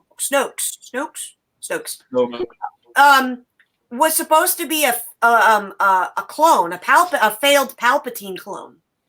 Yeah. Like that's the only explanation you could kind of have with that. But there's always 2. There's always 2 Jedi and there's always 2 Sith. So who is Sidious's apprentice? No, it was still Ben up until that point. Was it? Because still Ben up until until really touch base on that. And technically, Sidious would be the mastermind. He would be the number 1. Then you have Snoke as the Sith leader, and then Kylo Ren was basically his apprentice. Okay. In a way. And then the Jedi was Luke and then Rey. Right. I think they should have made. I think that they should have made Leia more Force wieldy. That would have been cool. Well, I like the fact that they touched base and brought Leia's sword that she eventually that she trained a little bit, and then never wanted to be part of it. I mean, you can't. You could technically have one that's a Force wielder and one that's not, but it doesn't make sense for the chosen one to have a pair of twins. But you still missed the point with oh my God, what's his face? The other character that held the lightsaber in the first movie. Finn. Yeah, Finn. You still lose the point with Finn. Finn holds a lightsaber and is able to turn it on. Only Force. Well, I was going to say it's not only Force people, because in the Clone Wars and other cartoon series, they've actually had anybody could pick up the lightsaber and use it. They just don't know how to wield it like an actual, Force user. Right. Yeah, per because se. all the power comes from the kyber crystal. Kyber crystals, yeah. So you Yeah. don't need the force to turn it on. It's literally like an electronic. It's like a flashlight, basically. You push Yeah. the button and Yeah. good luck. Because at one point, a couple of there's like an episode where the what's his face uses it. One of the clones, I think it's Cody. One of the clones picks up the saber and it's still on, and he cuts a clone in half and tosses it, and then And they explain in Clone Wars, they explain how the sabers get built. Right. So they spend like 3 episodes explaining it, which was really neat. That was pretty cool. Yeah, and you can just turn it on, like bloop, time to turn on. You don't need you need the force to find your crystal, not to use not to use it. Not to use it. Yeah. Anyway, so today was the start of all live sports. Oh what? Yeah. I don't know about all live sports. I mean, I turned on the TV, I had live rodeo, Yeah. I had live basketball from Taiwan, I also had live NASCAR. NASCAR at 3 o'clock today had their Cup Series continuing on. No crowd? No crowd. Playing, but no crowds. They're playing with no crowd. So they had their lap. They had a winner today, but they still had like no crowd into the stadium. That's weird. Yeah. Well, if NASCAR starts now, here comes baseball, football, basketball, and hockey still have to finish their seasons. Yeah, but I think with NASCAR though, it's a lot easier to keep 6 feet apart when you're in a vehicle. I mean, NASCAR one thing, you're 6 feet apart when you're in the car or not. I mean, yeah. I think basketball and hockey are a little bit different because you have to be, so much closer to each other, bouncing bodies to get to a basket or goal or something like that. Well, even with football. I mean, I watched the basketball game. I watched the soccer between yesterday and today with them having actual live games and no one being in the stadium. I watched basketball where it looked like they were in the practice gym and with no commentary. All you hear is the kicks and screams, pass the ball here. I went to the gym. Like a live game without it, without being there. Right. Well, that was like us last week talking about the UFC, where watching it without a crowd there, you can hear every punch, every strike. Now you can hear that in a sports too now, where you're not going to have that crowd there. You're going to pick up a lot more that you probably didn't hear. They're going to have a dump button too, because you're going to hear people swear. You're going to have that, and that's going to be live TV because you can overtake it with the crowd. ESPN had over 50 curse words live on the air last night from all the UFC fights. Wow. Because last night they also had another UFC night. I guess the FCC is sitting at home too. They're in quarantine. They're in quarantine too. They can hit the dump button. Right. Right. You can't get mad at someone that at 9, 10 o'clock, kids are supposed to be asleep anyway. It's a school night. You got to get up early tomorrow morning and jump online to do your homework. Right. Did you see some of the kids are putting up connecting as dot. Oh yeah, that one kid. Hey, if he didn't misspell reconnecting, he would have made it. He would have made it. That kid's going somewhere. I don't care. That kid's a genius. He's going somewhere. He tried. I mean, I would have done the same exact thing. That kid. Yep. I'm sorry, I couldn't get online. I couldn't connect. My bad. To get back to what you were saying with some of the sports starting live now, I've heard baseball is rumored now mid to late June. Mm-hmm. If they can figure out whether they're going to do it where they might try to do it in Arizona, I've heard. And then they've also tried now saying, hey, let's go to Florida. I don't know if I want them in Florida right now. Florida's getting cases that are tripling and doubling and whatnot and stuff like that. We've only been last reported since they opened the state. I didn't check what this weekend was, but we've only spiked 15%, like small spike. But that's still a problem because while other states are reopening fully, their numbers are slowly going up. Like Arizona just this weekend opened up all their casinos, so they were all filled. Texas opened up over the weekend and had a large case of infected people. So with them getting involved and people going to all these fully blown restaurants, Florida pictures were coming up saying that all the restaurants were full this weekend by the beaches. Oh yeah, well, I mean, Florida's at 25% dining capacity, and some places are even charging extra for you to dine in because they have to sanitize everything. So you get a dine-in surcharge. I mean, by me, it's not been like crazy busy. Jocko only 12% in Florida. Well, that's 12% in Florida. Huh? Jocko says only 12. That's a low number. Strive to lower that number. Honestly, our trend is going down. When we opened, we were at 0.9 people per day getting infected, per 100,000 people or some shit. Well, so it was quite low. Well, speaking of Florida, Orlando was, or is it Disney World is going to open up their stores or downtown Disney. Yeah, Disney Springs Park. They're just going to open up just the downtown area. Yeah, that's going to open, but then the private stores can or cannot choose to open, but they have to be open by the time the parks are open. So because downtown, I keep calling it downtown Disney. Yeah, Disney Springs has a lot of independent non-Disney stores. So they're offering, they say, if you're not comfortable, you can remain closed, but you have to be open by the time the park, from what I heard, you have to be open by the time the park is open. If the parks are open, then you have to be open. They're going to be at, what I read, you're going to have to, it's mandatory that you have to wear a mask when you go in the park. And then there's going to be, they're going to check your temperature with a thermal, like one of those infrared temperature guys. And they've increased hand sanitizer stations and stuff like that. And they're only opening at, I think, 20 to 25% capacity. And they are not taking, they canceled all reservations up through June, like any resort. So you can go to the park, but you can't stay on site. So we'll see. And Universal usually follows pretty close to what Disney does. So we'll see what happens there. But they're supposed to both, from what I heard, were supposed to open mid-June. But then I read like a Disney Insider pass holder thing for mid-July now. So I'm not really sure. But I think Shanghai is open.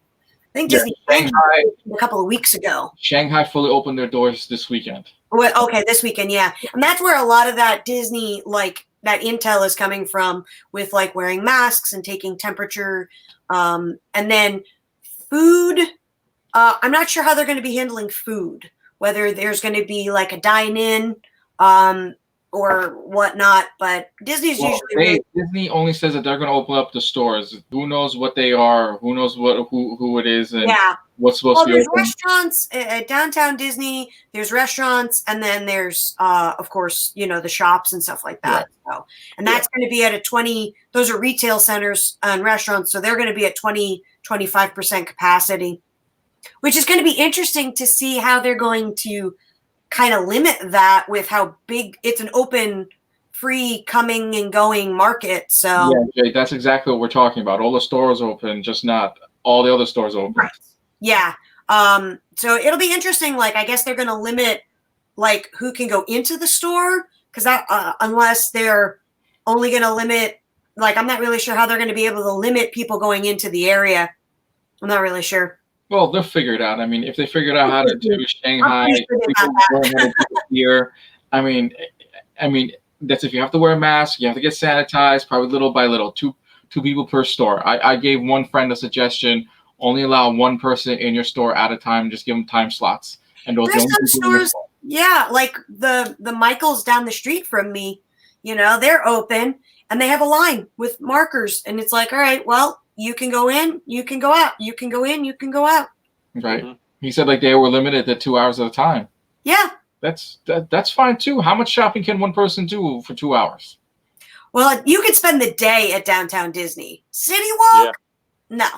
City Walk, you sneeze and you're through it. It's not much of a shoppy area because up top you either drink and eat or you shop in like 2-3 stores. Right, and like, the rest, yeah. But downtown Disney's you could be there for a while in the Disney area. Yeah, because you've got like they opened up the whole area and you've got all these eateries and shops and stuff like that. So Well, speaking But you of, also know, well, but you know Disney's going to want to reopen faster as much as possible because they want to open up again because they're that's hemorrhaging losing money. now. yeah. Oh yeah, they're hemorrhaging. If Yep. they can open, if they can open up 10% of the park right now, they would open up 10% of the park. Yeah, right now. but they want to do it safe, which is smart. And you know, Bob Iger's back in charge. He took his job That's back good. from the other guy. So That's a good thing. Everyone should be following the rules and wearing a mask. Like Yeah. literally, just if Yeah. you want your park opened, wear a mask, please. That's I really like down here. I really haven't. I mean, I've seen people walking, like a few people walking around without masks and stuff like that. I'll be the first to admit that I forgot my mask and I had to go grocery shopping and I was halfway, like I was in the store before I realized I forgot it. So I was one of those tools for one time walking around without a mask. But like I really haven't seen a ton of people not wearing masks, and especially when it comes to the the tourist stuff, I really haven't seen people being a-holes about it. People have been pretty cool about it and understanding. So there you go. And still speaking of Disney, Sony wants to do their Spider-Verse, but not only they're doing one show, doing actually not doing one movie, but they also want to throw in a TV show. that would be awesome. $2.99 supposedly in the works, while they're trying to throw in Tobey Maguire, Andrew Garfield into already the Tom Holland theme. So That'd be it's cool. interesting to see what the next Spider-Man movie is going to be. In the end, is the Spider-Man verse going to be open, and is Disney Plus going to start under Disney $2.99 storyline? I hope. Yeah. I mean, I think, they already set the precedence of, Multiverse. of the multiverse, obviously, with Doctor Strange, Right. and so they'll embrace that, and they're not stupid. They're going to make it different, and they're going to embrace what's working. They're not afraid to embrace the crazy and give the fans what they want. So I could easily, that would be really awesome if they could work that into the films where they have all of the Spider-Man. Tobey Maguire and Andrew Garfield. Yeah, I mean, it would make sense if they bring in the multiverse that way. I mean, because what else is there? Where else is there left for Spider-Man to go? I mean, Well, to answer Jocko's thing, it's not going to be a what if series. The what if series is Spider-Man. The one thing that they're going to play with is Spider-Man as Captain America, and that's one of the storylines that was written. They're sticking with the storylines of the what if series of the comics that were already out. This is legit.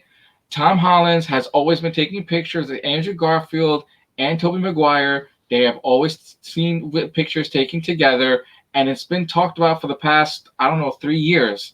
Yeah, since the end of the last. And Tom Holland's been the one that's been wanting to do it more because I think he saw what happened with the cartoon series, the cartoon movie, The Spider-Verse, how well that did. Yeah. Come on, I wouldn't mind tuning in to see, Tobey Maguire is the older Peter Parker from another universe. Yeah. And then you get Tom Holland is the youngest one. He needs some help, and he gets some wisdom from Tobey or something like that. I think it'd be kind of cool. You could bring in Madam Web, bring in Spider Island. You have a lot of storylines that you could definitely touch upon with that, and I think it could be something seriously done well. Yeah, especially with the way Disney handles, that sort of multi-universe. They do it, like I said, they just embrace it and then they do it. And they don't try to fight it. They don't try to make it real. They just are like, all right, let's plan this out. You guys want this? We'll give it a shot. Let's see what we can do. All 3 actors are saying yes. All right. We're gonna try Spider-Man $2.99 as well too, so we can throw an extra Spider-Man. And we $2.99 listed for the Disney Plus series. And Nicolas Cage says he'll do the live version of Spider-Man Noir. Oh, that's right. That's Dude, right. I would be so down with that. So hilarious. So the fact that you already have Nicolas Cage already saying yes for Spider-Verse for a live action version, that opens up 5 good doors. 5 Spider-Mans already in, and we don't know if 299 is going to be live action still, or is it going to be an animated series. Even if it is, that's going to open the door for Batman Beyond. That's what people are forgetting about. So if Batman 299 does really well for a futuristic storyline, all of it being CGI, that opens a whole new window of where Disney can go with all their Marvel series still. And that introduces, I believe, the first Hispanic. First Hispanic Spider-Man, right? Yeah, you'll get the introduction of Miles Morales if they do the Spider-Verse, because then one of the Spider-Mans in one of the universe is supposed to die, and Miles Morales takes over. No. I'm talking about 2099. He's talking about the other Spider-Man. Oh, the other in the ending scene of the Spider-Verse film, the Spanish one.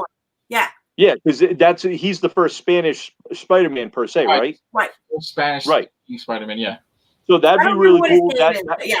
And but that's awesome if Disney's going to do that. That shows how they're willing to go with the diversity and do that with their programming.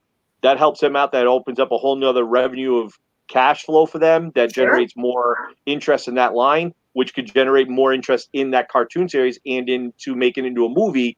Now you add, a black, actor as Miles Morales, and you add the Hispanic one. You get the others. You could really go nuts with that, and you have a hell of a, especially Spider-Verse. if you open the multiverse, right? Yep. Because they basically have a Spider-Man for every era, every time, every ethnicity.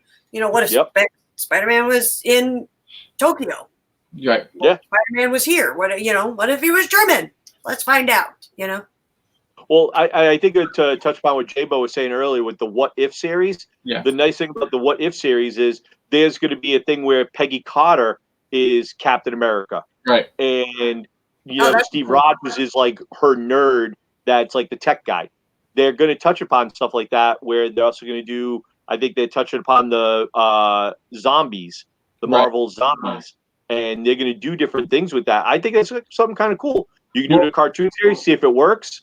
People forget that the idea for Gwen Stacy being Spider-Man, Spider-Gwen came from the What If series.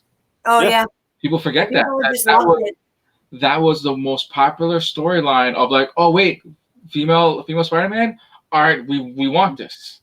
Yeah. But not have her look like Spider-Man, her own style. Yeah. I think it's fantastic. So people forget that we can get Spider-Gwen if this rolls up. Could the What If series introduce Spider-Gwen? Sure. Yeah. They're going to go with the most popular stuff. They've already introduced her in the Spider-Verse, and she was a hit. Yeah. So I mean, Disney's not that stupid.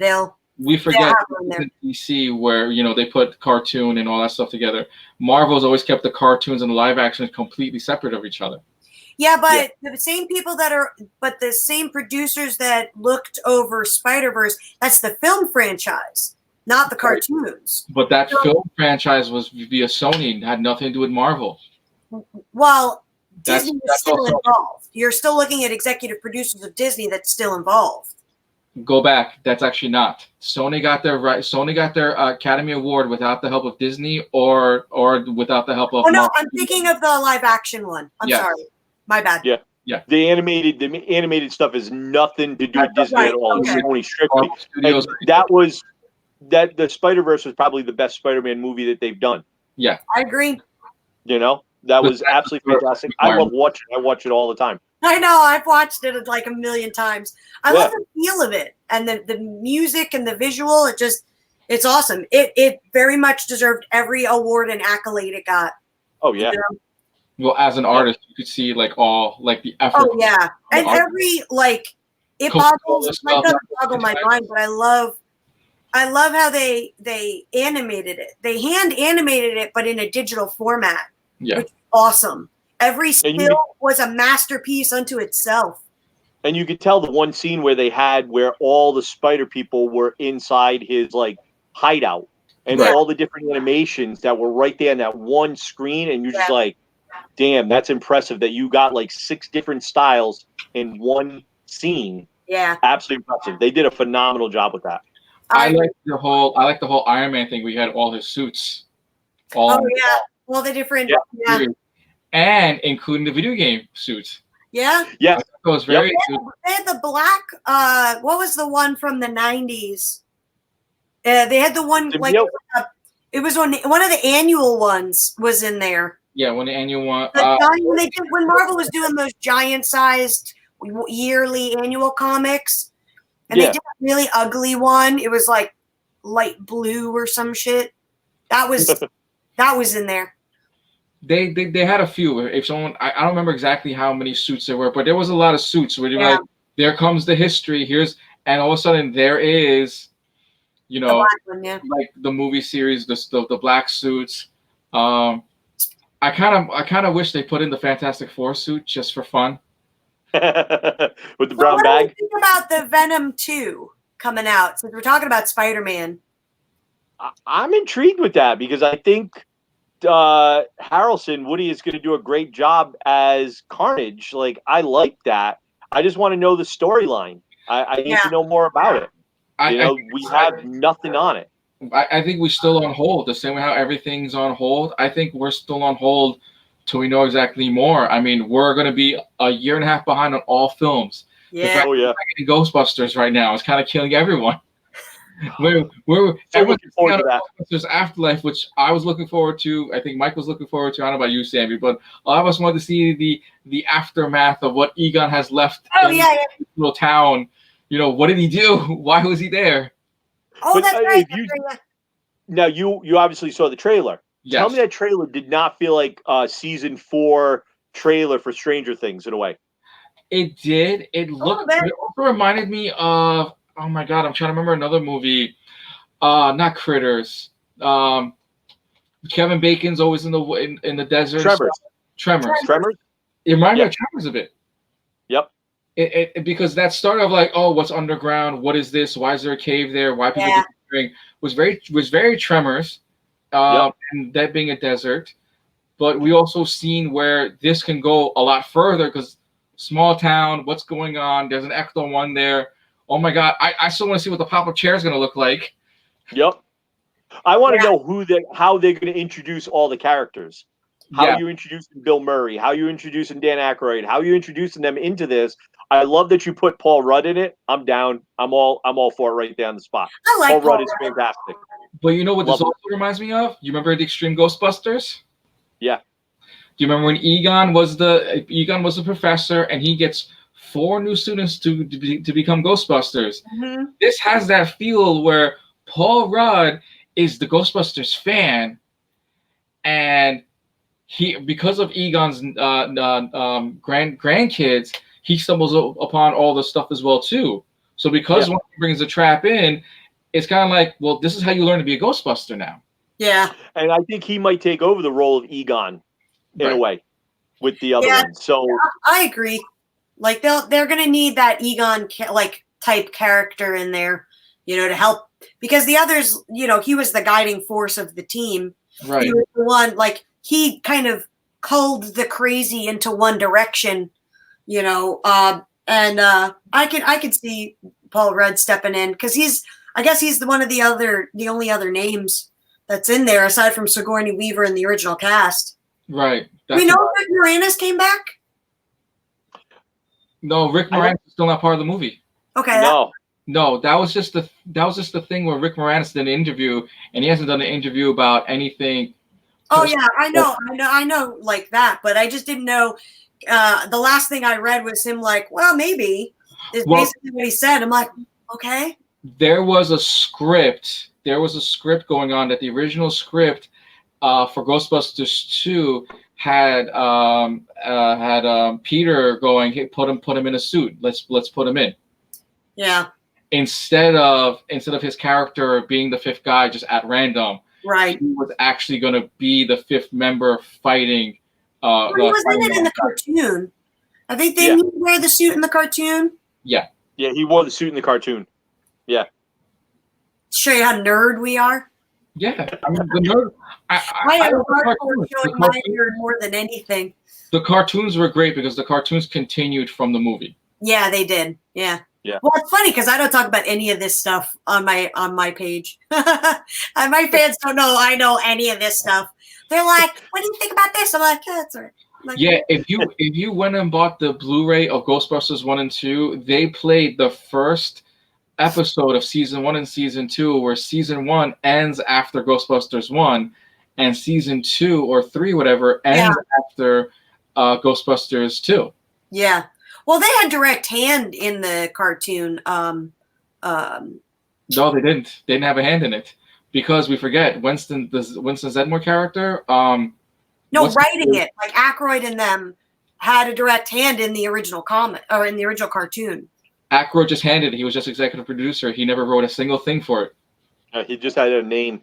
Yeah, he said a name for it. Yeah, there was because otherwise the original cast would have been voicing it.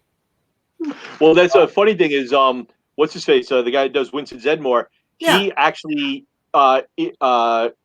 interviewed. He auditioned his own voice for his own character, and they told him, "You don't sound like the character," and he's like, "I am the character in the movie." Yeah, that's right. I remember that. Yeah. I was dying when I heard well, that. there's more detail to it, but they went and said like you don't fit the parts. Yeah. Well, yeah. I mean, it's a completely different ensemble, and seeing your face and your voice together is one thing, whereas just your voice to something else is another. But did you know that Ron Perlman and the rest of the cast of Hellboy did the 3 animated movies that were released? Yeah. So in order to keep Perlman, like a great voice actor. Yeah, but a lot of people don't know that. A lot of people don't know like some of the guys He's got a ton of voice work. Would do their main And character. he's got a giant head. And they got to bring Perlman back for a third Hellboy. I'm sorry, Harbor did a horrible job with that. Technically, there is a 3rd and 4th and 5th Hellboy, but it's animated. Those are all movies too. Right. I want a live action one with Perlman finishing it up as a trilogy. That's what not I want. That's not happening. I know it'll never happen. Unless there's a petition and literally 10 million plus people go and say we want the Perlman version back. Finish and, that. And they do a Kickstarter to back it or something. It's never happening. No, Del Toro's already moved on, and God, I don't even know what his next film is after. It's another. There was something that he was in the works for, similar to like the Dark Crystals kind of thing. So I don't know. We'll see what that happens. I don't know. We screwed the pooch on Pacific Rim too. I mean, that was A for effort. Bad. A for effort. No. What? It made absolutely no sense to the rest of that. That basically the Pacific Rim Part 2 was basically, hey, we're gonna make giant Gundams, and we're gonna fight something, and that's what it was. Like you can't tell me those characters. They look like Gundam wings. Yeah, and then they can meld these two monsters together and they form this. Are you shitting me? Yeah. Well, I mean, it was disappointing because it got such a huge, in the States it didn't get as well of exposure, but overseas it was gigantic. And there were they added in the international versions, they added in different Jaeger suits and stuff all around. So there's 12, 15 different Jaegers that we don't in America. We never even saw, but I have all the action figures for. But it's I love me some giant mech, but you have this really cool dynamic between these two characters that are they kind of like a will they, won't they? They set up this whole awesome, storyline with Idris and being the best, this dude who's awesome and saved the little girl from the Jaeger. I mean, he risked his life to save everybody. And then you bring in this character that completely destroys the hero character of your first film. And it makes no sense. It's okay, why wouldn't he talk to his son before he decides he's going to go kill himself? Right. Because we want the popularity of the Star Wars guy in there. Let's not make a sense. But not only that, and then you see the smaller Jaeger that girl was building. Tell me it did not remind you out of something like Transformers. It was It totally did. It's a ripoff of a I have the model of it. I could bring it out if you want. It's a ripoff of I can't think of it, of an anime mech. right. Yeah. And I can't think of the anime it's from. But You go find it, and we're gonna continue on with this one with what's left for you want me comic. to find it? Yeah, go find it. Go find it. You know how many times he just doesn't want me cursing for the next 10 minutes. She always cursing. She send me secret messages. Please, no swearing. Less swearing, please. on her other show, forget it. There's no cursing. She doesn't even curse at all. Here, there's like 50. No. But let's watch looking at this one. We'll go with the last topic of the day, which is Comic-Con as of now. What's changed and who's left? What's changed? Everything. Who's left? Who knows? Well, who's left? I know what has changed. Wizard World has officially, since last or this week, has canceled all of their shows. Yep. Steel City has moved their date that was supposed to be starting in June because of Pennsylvania having their soft open. They have moved it now to August, the same weekend as Turficon, which puts a burden on my end. Yeah. But I hate to say it, man. There's not going to be a burden. There's just not going to be any shows. Right. The casino, You know that. Mohegan Sun and Foxwoods Casino want to open Memorial Day. They do not know what the full effect is going to be, and without the fact that, granted, Terrificon's in a small hangar away from the casino, we still don't know what's next. Because in order to use the restrooms, I've said you have to go in the casino to use the restrooms, and there is no unless they bring out a ton of porta potties. I don't see it actually working. But no. this time I could be wrong. But then if you think about it, if they're doing it at Turficon and it's going to be at a casino, you're also looking at hotels. Yeah. Where are people going to stay? Now they got to walk through the casino to get to their hotel. They might not be able to. Well, J-Bo says Comic-Con's canceled. Comic-Con's not canceled. For a lot of small town conventions, they're still open. I just saw an ad for a concert happening in Florida.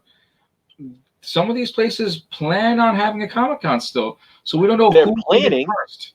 Yeah, they're planning, but we don't know if it's actually going to happen. Right. Yeah. Honestly, you're not going to find out until like a month or two before the event, because it all boils down to whether or not that county will allow them to gather. Yeah, right. And that's a county thing. That's not a state thing. So if the county, to throw a Comic-Con, you got to put in a license to get a permit so people can gather to that degree. Right. So the state can reopen in any which capacity they want to, but it comes down to as Sam just said, it goes down to the small politics of things. Once the state reopens, the mayors and everyone else can actually go and say, and the police officers go and say, no, you're not having a show here. Yeah. Yeah. It's all dictated by the mayors and the city councils. I mean, I know here you can, I think, and by here I mean Orange County, Orlando, they're only allowing if it's not a store, or you can, I think it's 20, I think it's still 10 people or less, unless it's a park. And then they're at 20% capacity. And on the beach, you can't gather in groups of 10 or more. You can be 10 people. If you're a big family, you can be 10 people, but you have to be wearing masks and you have to be at 6 foot distance. Yeah, but the beaches are wide open and no one's creating a Of course not. They can't. I mean, my friend posted a video with him and his friends at Long Beach, Island, and they're just right next to each other, hanging out, having beers and stuff right on the beach. And literally 5 feet in front of them is another group. Yeah, and that's just, you can't. I mean, I think because people are like, oh, we're outside and it dissipates from my mouth, and it's that things in the air. So back to Comic-Conning. As far as we know right now, all of June is completely canceled. July is not canceled. So anyone that has a 4th of July convention, I believe it's MegaCon or SuperCon in Florida, SuperCon is still happening. Connect-a-Con is still happening. EternalCon, which I have not said a word in Long Island, is still happening. and so is HazardCon in South Carolina still happening. So there's 4 shows right now for July that are still Yeah. a what if. August for a lot of shows, besides Massachusetts, which are still saying no shows until Labor Day, Boston Fan Expo is not happening. Yeah, Boston Fan Expo canceled. Right. Yep. Tourificon in Steel City apparently are going to be happening in August. That's during Pennsylvania's little soft open, we'll say, or where they allow small groups in. And Keystone Comic Con, which is a Reed Pop show run by New York Comic Con, will probably have the show as well too, but they haven't said any word whatsoever if they will have a show or not. But they probably will not say if they're going to have New York Comic Con or not either, because New York Comic Con is still shut down, and the commissioner has not changed his mind of allowing crowds and having concerts. So that still includes Broadway. So yet again, everyone's going to say, oh my God, June 16th, New York is open. Shut it down still. It's not happening. Yeah, I mean, it might be open, but it's not going to be open. Right. Yeah, I mean, and not, I mean, nothing for nothing, but how many people are actually going to run out to those shows after being cooped? I mean, yeah, like going to a store is different than going to a convention and being surrounded by tens of thousands of people. Right. This is a very different thing. And a lot of people, like regular people, are scared, or they're at home with an immune deficient person or that has asthma or something like that. So even if they went out and were fine, they don't want to go back and, bring it back home. I mean, it doesn't just disappear. Well, Jabo, as you said, my event may be postponed. Which event is that? Because he does an event for Autism Speakers. It's called Bacon Fest. Okay. This would have been the 4th year that they do it. It's at a place called oh my God, I'm drawing a blank on it right now for the life of me. Jesus Christ. The Hangover Pub. On soccer field kind of thing, indoor soccer field, or am I getting that wrong? No. Something totally different. Okay. This is the Hangover Pub. It's a restaurant in Worcester. Food is fantastic. I can honestly say that. And they were going to do an event there. Last year, they had somewhere around 300 plus people show up at it.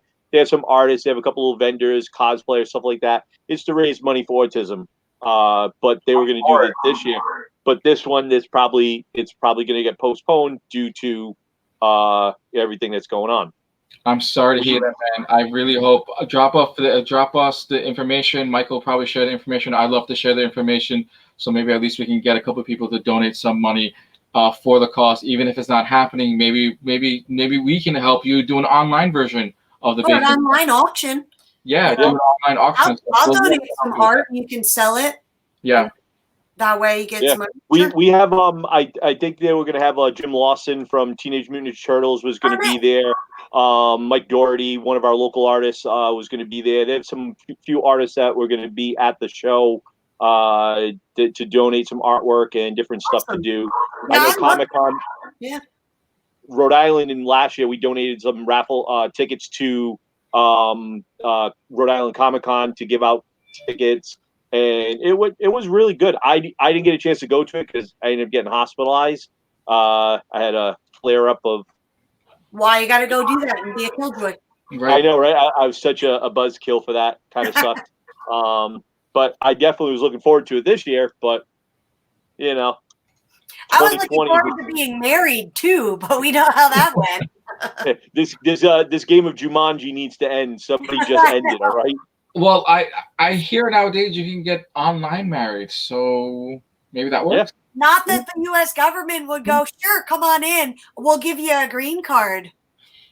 You could always. Oh wait, hold on. I think I have a green card. Wait, hold on. So a green piece of paper. Can't you do the 90 green card too? It doesn't mean anything. Can't you do 90-day fiance? Let's go. Right. Get on the TV show. Where's my mail order, Brian? How do I get him over? 90-day fiance. You know what? We should submit you right now for 90-day fiance, so we can get the ball rolling right now. 90-day fiance? I don't know what that is. Oh, 90-day fiance. Oh. Apparently, I didn't know this has been going on for over 12 seasons. 12. It's is that Married at First Sight? No. It's a TV show where like either the woman or the male have gone overseas and they've met the love of their life in another country. And then they've gone back and visited a couple of times and dated a few times, gone out there for like a week or two, like twice a year or something. Then they decide they're going to apply for 90-day fiance visa. and then they bring that person from that country to the US of A. And they There's a basically TV have to show live with about them. Yeah. And then they have to live with them for 90 days and then get married at the end of the 90 days for the visa to take full course. Yes. And they film it and it's on TV. Yes. You got to watch it. Yes, we need to submit Sammy for 90 Day Fiance. Technically, that's how you met your boo, right? Overseas, Australia. I did. Yes. Yep. Perfect. My question is what? So I know what visa they're using. Okay. Right. It's actually, huh? No, they're using a 90-day visa, but they're also using. They're using the 6-month visa. Yeah. They're using the B1, B2 visa, where after 90 days you can get married. It's a tourist visa. Yeah. Yeah. That's what I was. You have 90 days to get married, or you have to go back home or something, and then something. Yeah. Yeah. The show is a train wreck, but it's so much fun to watch. I believe it's on Bravo and AMC, so they're the ones that do it. What's up? Sorry. No, J-Bo says I don't need it. Like, I'm good. No, that would get him here. No, that would get him here. Because he's gonna have a travel ban. It's gonna take him another year just to get here. Yeah, so he can't. 90 Day Fiance, he's here in instant. Yeah, he can't. I'm surprised they're not trying to work on 90-day quarantine fiance or something on Bravo. It's a trap. It's a trap. I'm sure it is. And and I'll say this: I will, unless I have full creative control of how I am perceived on visual, I refuse to do any sort of reality TV show because I curse a lot. I am quite dry-witted and sarcastic and balls to the wall, and they could really easily edit that. So I'm a complete see you next Tuesday. Hey, oh yeah. I mean, I don't think I'm gonna see you next Tuesday, but I mean, you guys might, but whatever. But like, that would destroy my brand. They're like, wow, Sam's an asshole. Jeez. Because, it's on TV. It must be true. Because we were approached once upon a time. Not long ago. Well, about a little less than 10 years ago. Tommy and I were approached to do a reality TV show about Comic-Con artists and comic book artists.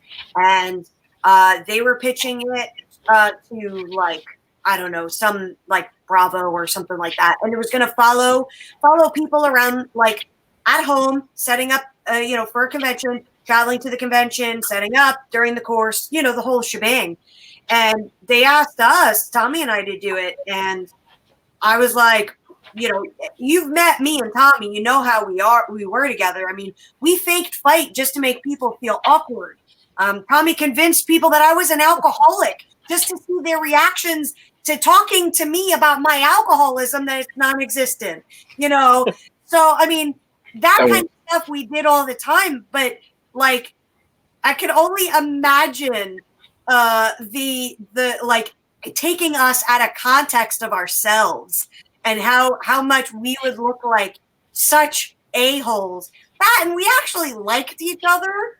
We were good for each other, so we really didn't fight unless it was just to make people feel awkward in public. I mean, nice. So we would have been really boring TV. Oh, they actually are married and love each other? Oh, this sucks. Let's create drama, All right. Anyway, Sammy, final thoughts. Go. On what? Everything? Everything. Or just let everyone know where to find you. So I'm very oddly curious, like watching a train wreck, to find out what this new Batman's going to be. Mm-hmm. I'm super excited. I really hope the Snyder thing goes into fruition in some form or fashion. I mean, if they could do it for Blade Runner, the original Blade Runner, I think they could do it for Batman, Superman, or Justice League. What else did we talk about? No, it is what it is. Yeah. It's weird. Michael, go. Yeah, that's what I got. I don't remember what else we talked about. We talked about so much stuff. Yeah, I know. I'm excited, like what she said about the Zack Snyder Justice League Final Cut. I want to see what that's going to come out. How is he going to fix some loopholes and plot points that could definitely use to be done? I'm intrigued about Mandalorian. I'm Mhm. also intrigued with that Ahsoka TV series coming along. And rumor has it, I think it's Sasha Banks is rumored to play Sabine Wren Ooh, in WWE Superstar, is rumored to play Sabine Wren in the Mandalorian season 2.